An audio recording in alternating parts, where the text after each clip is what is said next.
Hey everyone, we're here with the wonderful, the one and only MaxXandauX. We're going to talk about her new song, Volcano Rock, amongst other things tonight. So Max, how you doing? I'm doing well. It's been a while, James. It has been, yeah. So, so let's start right off with the inspiration for the song. Um, So I'm what originally was, the original inspiration of the song. I'm a mhm. huge Willy Wonka fan. I'm a nerd. Ever since I was a kid, and I watched the movie Willy Wonka and the Chocolate Factory when I was a child, I became obsessed with. I don't know why. It was similar with the whole Star Wars thing. I was Yeah, just amazed by it, the movie. And one time I was with my babysitter's daughter, and we stopped at a drugstore to go get some candy or whatever. And she's like, "Did you want something?" And so she was like, "Do you want this? Do you want this? Do you want this? Like M&Ms? Do you want this? Snickers, everlasting gobstoppers?" And I was like, "Did you say everlasting gobstoppers?" And then I looked at it and it said Willy Wonka. And I'm like, "Oh my God, this exists. It's real." And then she yeah. started listing like nerds. And I was like blown away. And ever since then, I started collecting the wrappers, the candy wrappers. And eventually I ended up having, up until adulthood, I had a collection of all these Willy Wonka wrappers, Hmm. which I had gifted um, to Jason Lipwig of collecting candy. He actually archives That's a thing, wrappers huh? Okay. of Wow. all, yeah.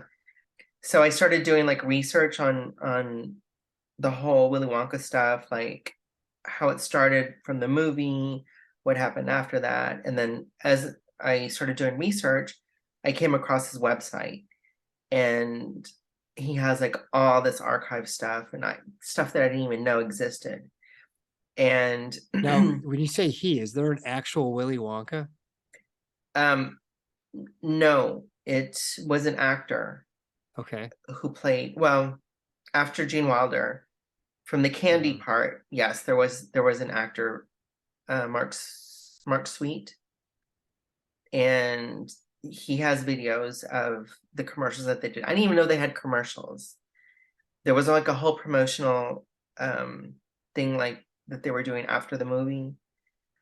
So there's like all this stuff. You can go look at it online. And during my research, I also discovered that there was the candy company that owned the Willy Wonka brand. I think was Concord, hmm. and they're based out of Illinois. They were, and Breakers, I think, and he has it's a sales sheet of it's advertising to their salespeople.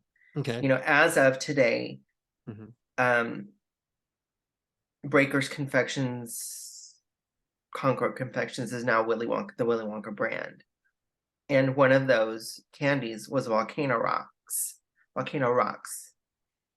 And I was like, what is this? I don't know what this is. I've never eaten them. They kind of look like nerds, but I don't know. And so doing research, some people, adults, were saying, "Oh, I remember eating this," and it was I think it was kind of like nerds. I'm not 100% sure. And they have all these lists of other different candies, and including everlasting gobstoppers, daredevils. Do you remember daredevils? Mm, No. off the top of my head. I'm sure if Tartan you showed me Tinies, one. Tartan Yeah. Tinies, Okay. Yeah. Yeah. Yeah. Wacky Wafers. Yeah. So it was Yeah. a part of that Yeah. family. And I was, I'm in this whole like Willy Wonka mode. Same thing with Star Wars, stuff that I collect. And I didn't know what some of these candies tasted like. So I thought, well, since I'm writing stuff that I'm inspired by as a child, Mhm. that still continues to this day as an adult, let me write it. Let me write this song. I don't know what it's going to be. It's not specifically about candy, but it's just the name, right? Yeah. And I wrote the idea of like, okay, I want to write this song. And then I believe I received a track from my producer of the music, and it was very aggressive sounding, very raw. And that's when I started like completing the writing process. And they're very simple lyrics. So it's an adult song, it's an adult candy. The lyrics are very, very innuendo. I remember when I sent the lyrics back to my producer, who's Black Cat, Fernando. He was like, "Oh my God, this is really aggressive."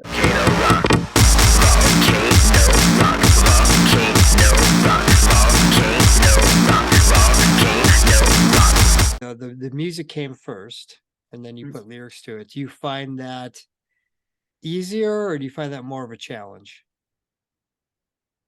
Kind of, well, because I was used to writing lyrics and then just sending them off and saying you can arrange them any way that you want. The song itself, it does sound raw. It does sound aggressive. It sounds underground, and it was intended that way. How long does it typically take you to write a song? And do you find yourself like constantly kind of going over it, redoing it, rewriting it, or is it kind of like you get the inspiration and it just kind of pops out first It just time? pops out. No, it does. Yeah. Oops into existence.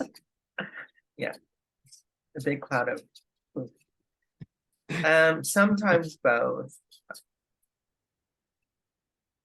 Sometimes I'll have like the title name, and it will take. There's another song that's going to be a part of.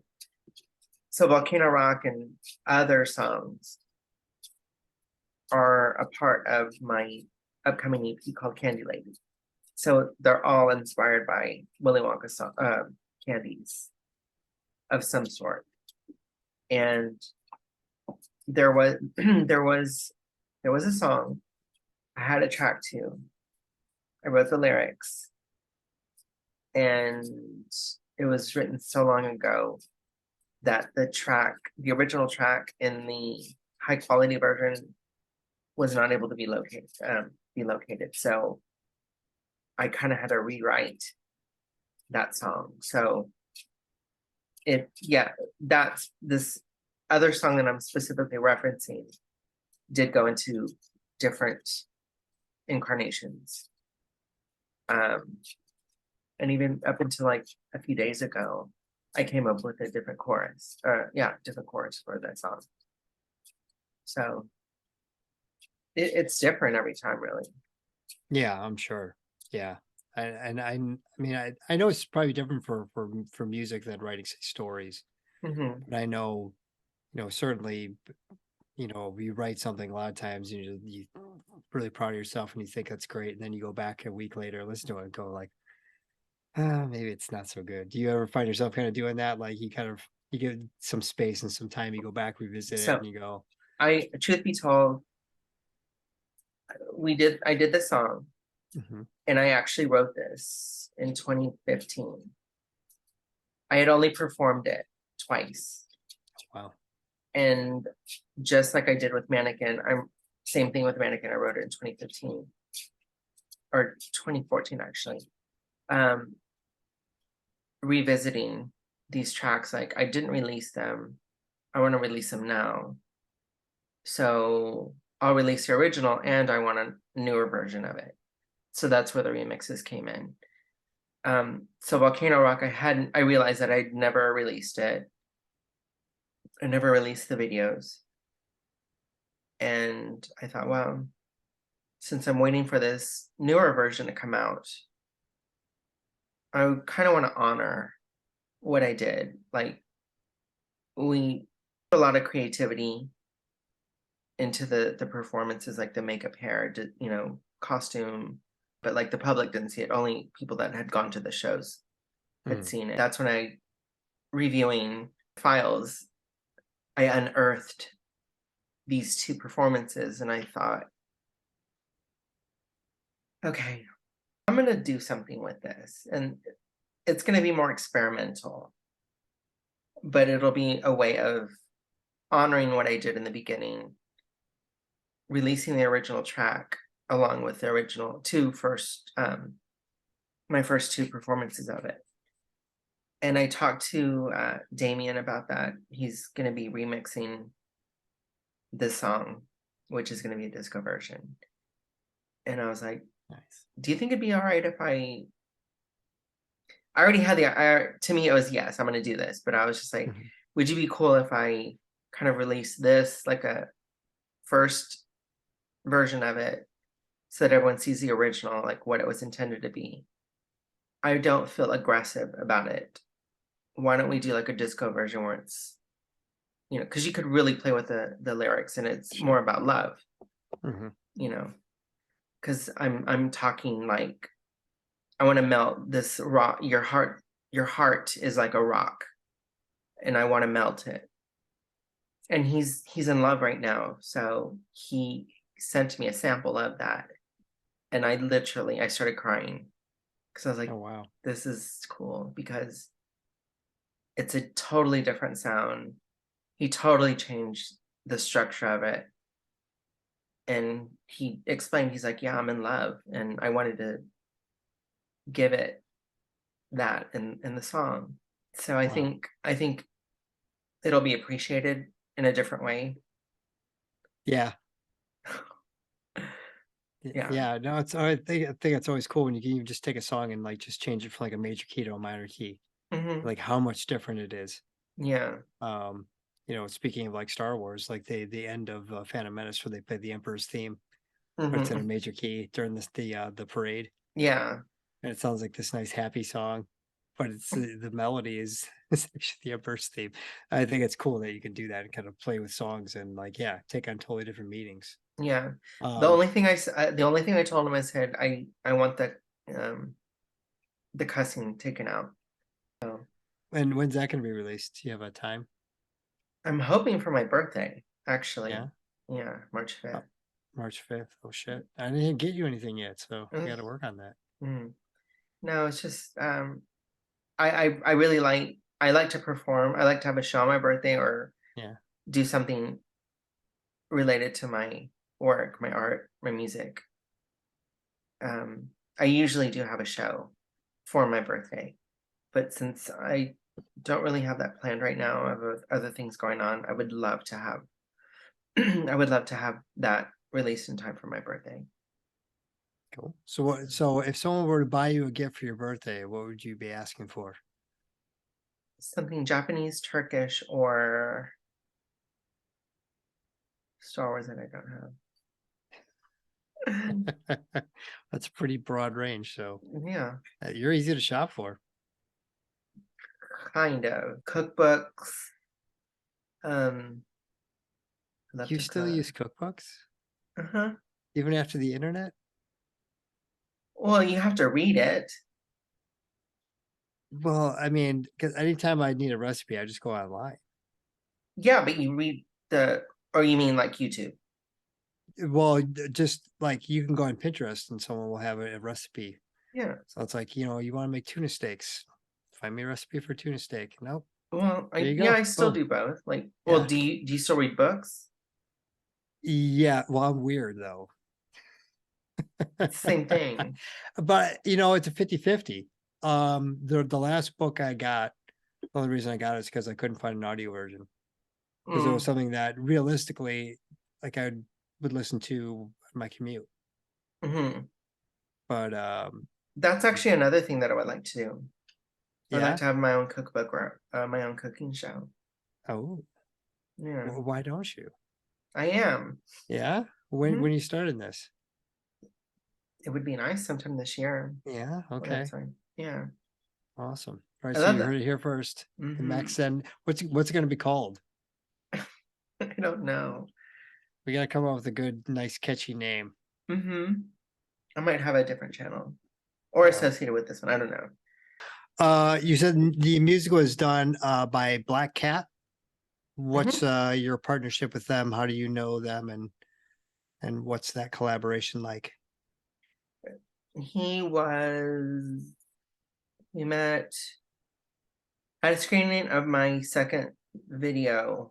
It was at a club, and he heard the song, he saw what I was doing, and he asked me if I wanted to collaborate, which took my music into a different direction. He added a lot of like elements like synth and stuff like that that I didn't have with the other tracks. And I've actually heard some of his more recent tracks that I really want to kind of, I want that sound. Yeah. And it's his own personal music for his, for him. Mm-hmm. But I want it, at least for a remix. Yeah. Yeah. So he's agreed to do another version of this. So I like the evolution of it. I mean, Well, I'm curious because you say that your music now has more synths. What did you have prior to that? The first two songs were Violet Velvet and Chameleon, and they were electronic, they were dance. Mm-hmm. When I say synth, it sound retro vibe, like 80s Okay. synth. Gotcha. So the performance at F Bar, that the first time you performed it? Yeah, actually, yes, actually. That is the first time I performed it. I had just come off the heels of recording Mannequin and Volcano Rock. And that was one of the earliest parts where I didn't have dancers. Okay. So I was performing solo and, interacting with the audience.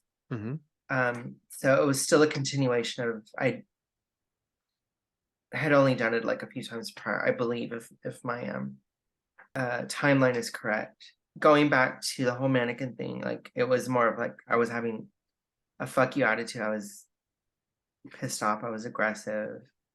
I had shared this information with my close friends, and they knew exactly where I was coming from. There were multiple reasons why I was feeling the way I was.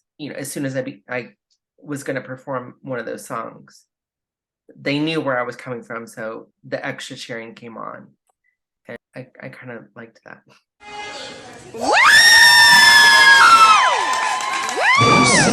Mannequin! Mannequin! It was a performance. Gotcha. Yeah. I get that. So the performance at Barbarella. Mm-hmm. Tell us about that. Yeah, I was invited to perform with a group of bands, like local bands. So like people tended to, like, every time I performed there, I might have mentioned this in previous conversations before, where everyone would go to see my performance, and then if I went on early, they left, because they were there to see me. Mm-hmm. And so, I was pulled aside and like, we want you to perform at the end. We want people to stay, right? Mm-hmm. It's an event, so after that, I never really went on it. Maybe one time I might have went on a little early, but after that, they were like, we need you to stay later because, you've drawn in a lot of people and more of the crowd. So can you please stay? It's good. No, who had to open for you though? Just the different bands. I mean, yeah, just the different events that we had. But I respected them too because they had their electro synth style, and I was just as much as a fan of of what they were doing. I was like, oh, I would love my music to sound like that, and so. But I'm appreciative of what I've had. So I had performed Mannequin at Barbarella, and during that performance, I remember I was walking around and I slightly slipped because someone had spilled their drink on the floor. Oh no. And I have no fucking idea why I went back around that. As soon as I started Mannequin, I slipped and I fell. And that was my first time actually falling down. And when I was down, I was like, fuck this. I'm gonna just stay down. It feels nice to lay here and just kind of like, sing and then roll over and get back up.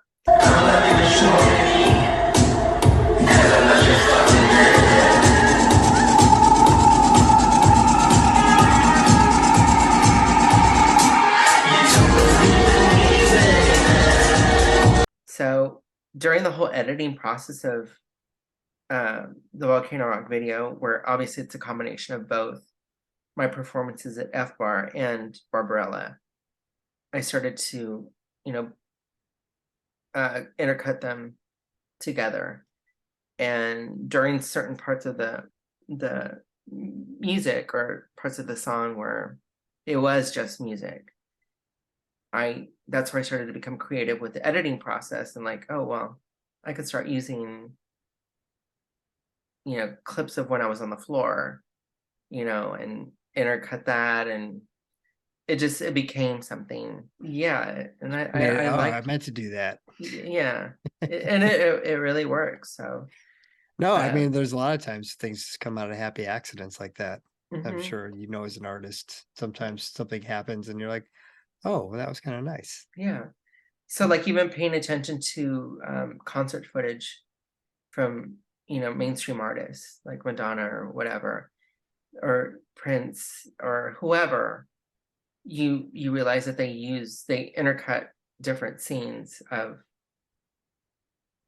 other performances, or if it's a documentary, so I was like, oh, let me do that, and then the effects kept adding on. I was just like, I wanted to give it something, I know it's not like crystal clear. It's supposed to be like if you're recording from like an 8mm 60mm film, like far away, and it's just gritty and grainy, and I wanted that. Yeah. So I mean, these were filmed from or recorded from mobile phone, like cell phones. Sure. So I was like, well, let's just go even harder and make it that much more gritty and that much more raw. Right. So it was done on purpose. So how much do you get involved with the actual like filming process then?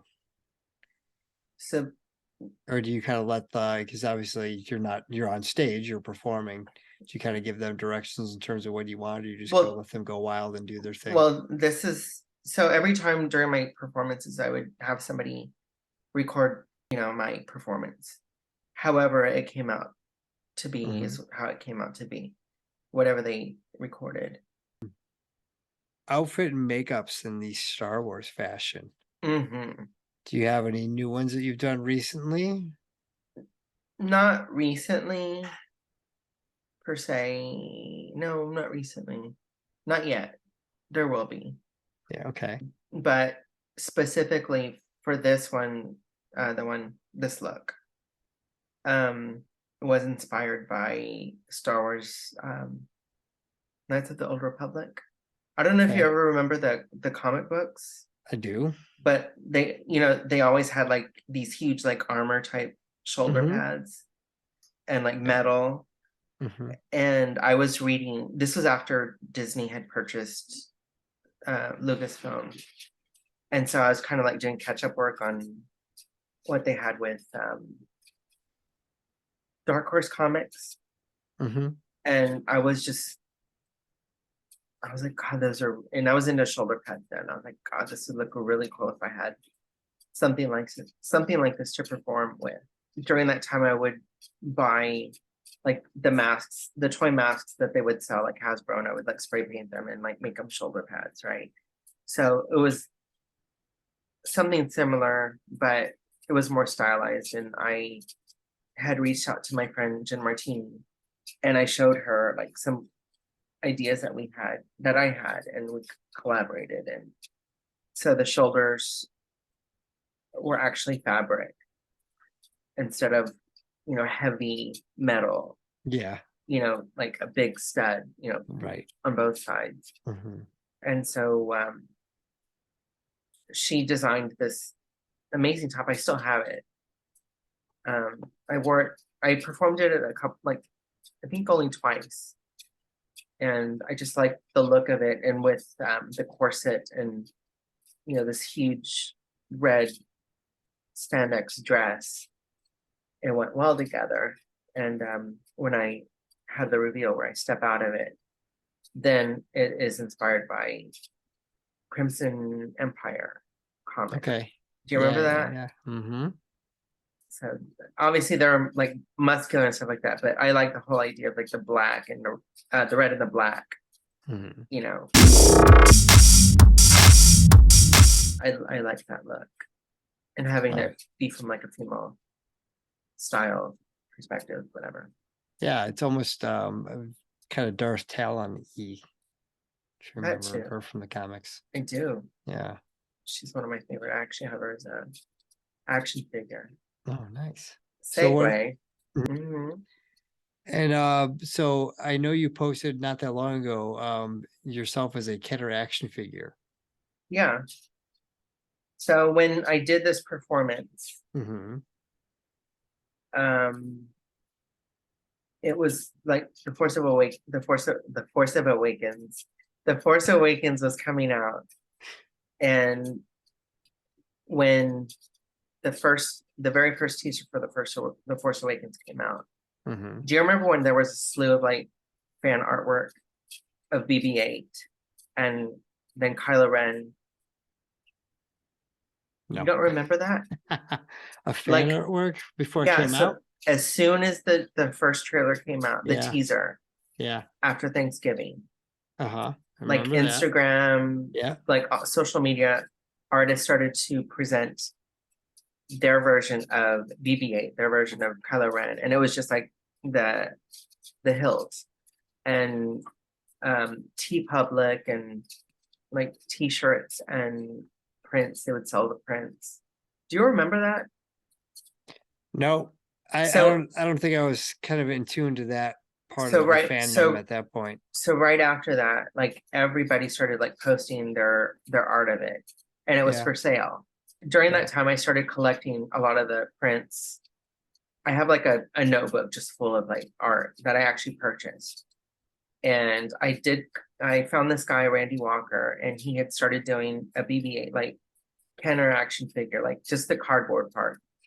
Any image that they released, he would create like a Star Wars Kenner action figure, like what it would look like. Okay. Very, very, very cool. I was one of his collectors. Hmm. And so I asked him if he does anything custom, and he's like, yeah. What do you want? And I said, well, I have this this image this character that I co-created with my makeup artist and my fashion designer. She's inspired by like different elements of Star Wars, even like the Night Sisters. And can you make like me as a Star Wars action figure? And he's like, yeah, I can give you like a Sith lightsaber, but also Night Sister, like green energy. Mhm. So he added both of those. And my grandmother had just died that year, and her name was Carmen. And MaxXandauX, I was just like, can you name her Zarma? Hmm. So he put that in the name, and so that he has this amazing little art piece. And so I like to put the comparisons together.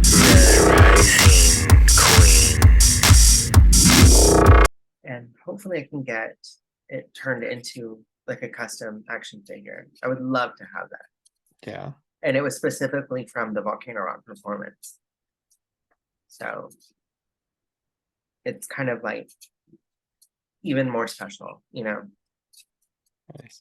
Yeah, I know there's a lot of guys do really great work with doing custom figures, so I'm sure you can find somebody out there that if you wanted to turn it Mhm. into an actual 3 3/4 inch action figure of MaxXandauX, that's definitely something you could do.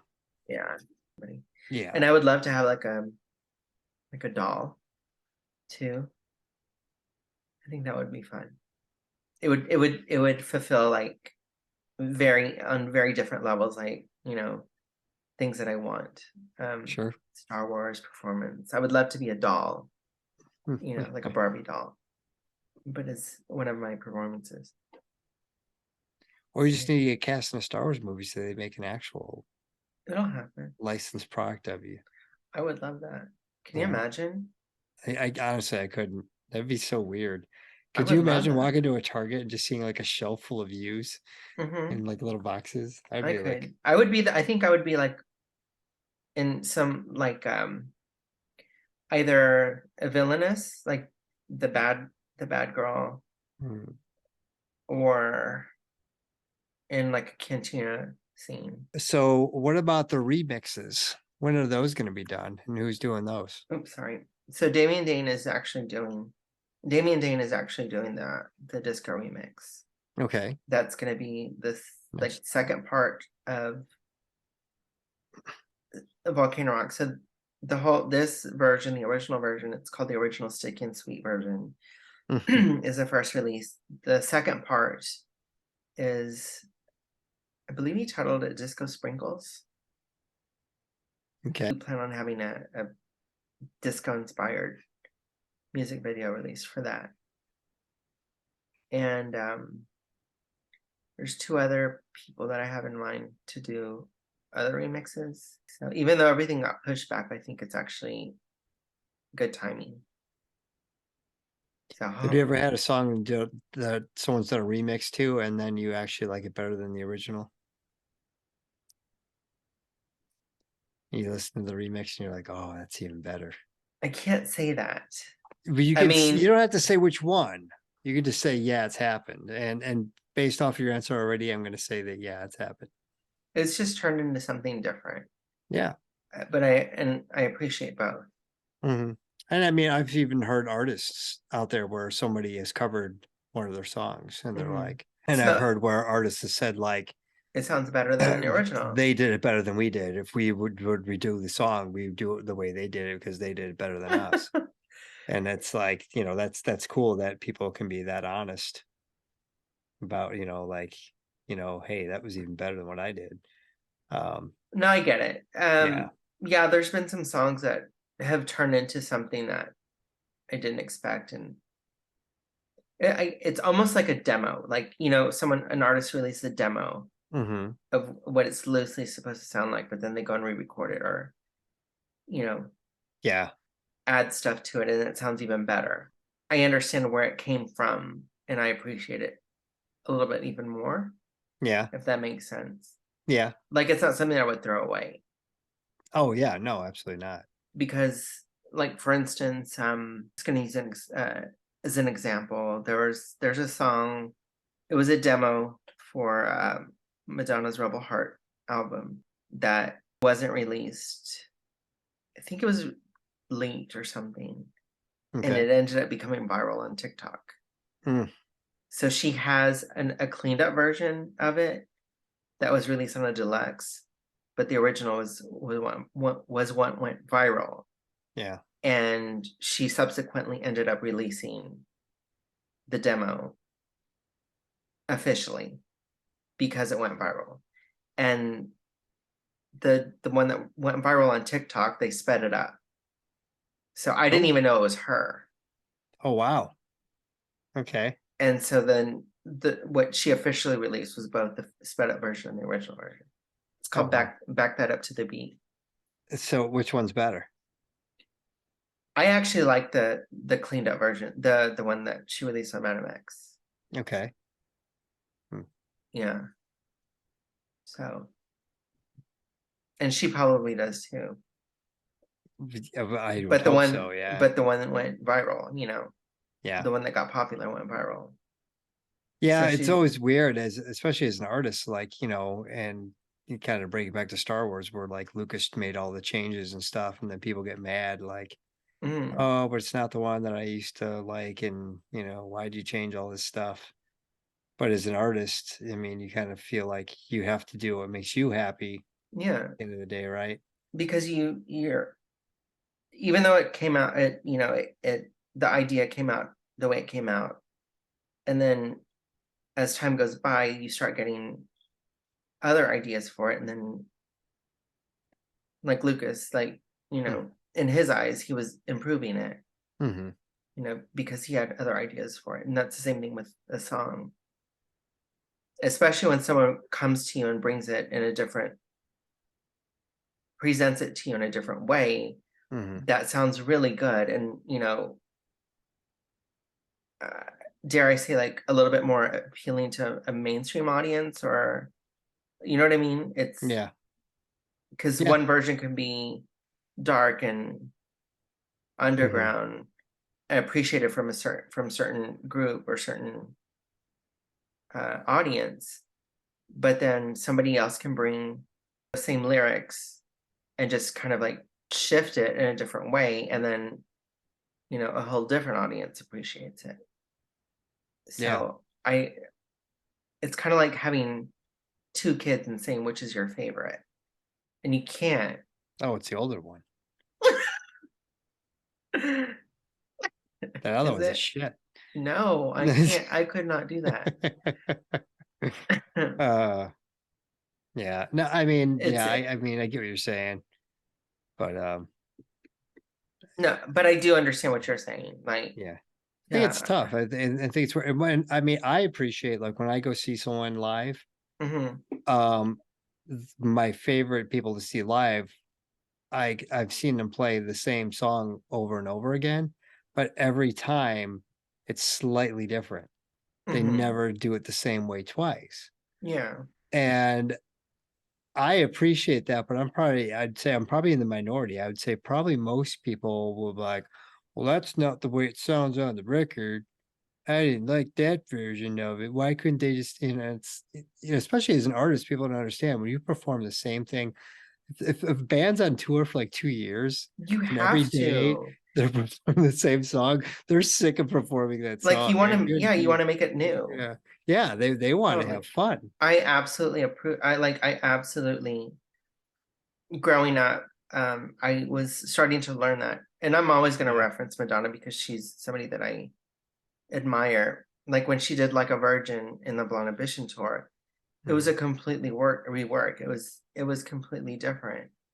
And her fans, you know, we all loved it. Yeah. It's you know, from the dancey version, the original, to it was like a Middle Eastern type of remix or rework. It was just, and ever since then, it became like every time she performed it, it was completely different. And Yeah. I love that. I would totally. I don't know why anyone would. You can just go and play an album and listen to Yeah. that. Well, now I will say, like, cause for a while, God, what era was that? Like, is that the late 90s where like all of a sudden like everybody started doing like reggae mixes Mm, of songs, like every mhm. freaking song all of a sudden, like, oh, we're gonna do this classic hit song that everybody knows, but we're gonna like make it a reggae song. And I was like, just stop. It's like you're white as hell and you're trying to sound like Bob Marley. It's like it's not cool. Yeah. So when it becomes like a fad trendy thing to do, Mhm. yeah, I don't like that. But yeah, no, I think I don't it's so hard because it's like you want to please the fans because they're paying to see you, but as an artist, you can't expect the artist to be bored. You have Yeah. to let them be creative and do their thing. Yeah. And so I think it's always this kind of push pull of like how much do I piss everybody off Mhm. versus how much do I make myself happy. Yeah. Yeah. So I just got a sample of the new, a snippet of the new remix that I would like you guys to hear.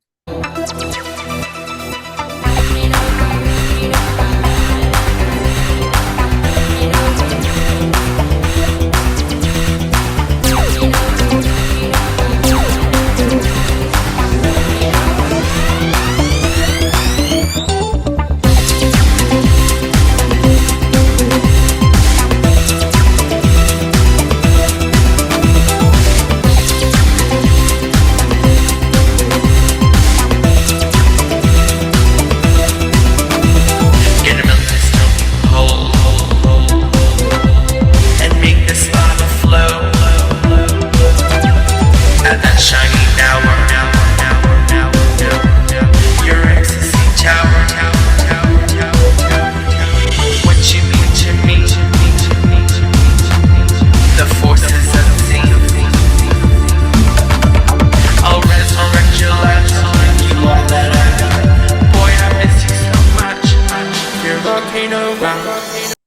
Thank you, James, for doing this again.